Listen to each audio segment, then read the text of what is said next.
Bienvenue dans la scène géopolitique mondiale. Aujourd'hui, on va parler des BRICS.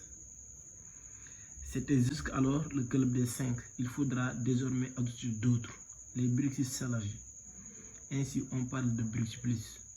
Malgré les nombreux problèmes territoriaux entre la Chine et l'Inde, les problèmes géopolitiques, économiques, les BRICS parviennent à en ajouter d'autres d'une façon intelligente. Alors, qui sont ces nouveaux adhérents? Il s'agit de l'Égypte, l'Éthiopie, l'Iran, l'Arabie Saoudite, les Émirats Arabes Unis et l'Argentine. Avec eux, les BRICS contrôlent le centre de la sécurité mondiale, c'est-à-dire le canal de Suez, le golfe d'Aden, le détroit d'Ormuz. On a la zone la plus stratégique au monde.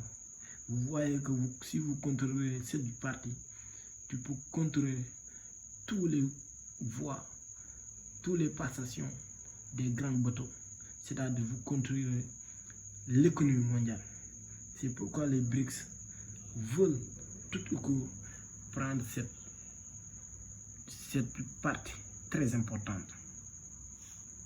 C'est la raison pour laquelle cette importance, c'est la raison pour laquelle les États-Unis ont fait tout, ont toujours battu pour occuper l'Irak pour mieux contrôler cette partie, mais en vain. Mais quoi qu'il en soit, on va analyser chaque pays, ces 6 nouveaux adhérents, ces 6 nouveaux membres. D'abord, avec ces 6 nouveaux membres, les BRICS détiennent plus de 50% des hydrocarbures mondiaux. Avec seulement ces 6 adhérents, les BRICS totalisent les 51% des hydrocarbures mondiaux. Avant de passer, on va étudier chaque pays à part. Pourquoi les BRICS ont choisi ces pays? S'agissant de l'Égypte, c'est pour le contrôle du canal de Suez.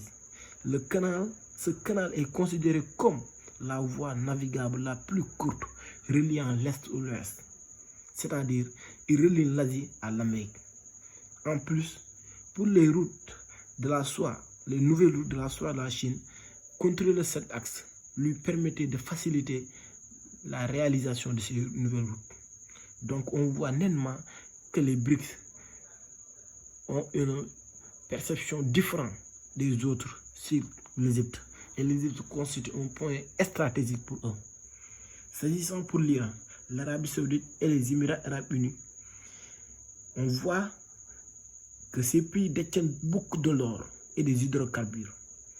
Et pour stabiliser leur monnaie qu'ils ont l'intention de créer dans l'avenir, les BRICS veulent des pays qui ont beaucoup de matières premières, surtout de l'hydrocarbure et de l'or.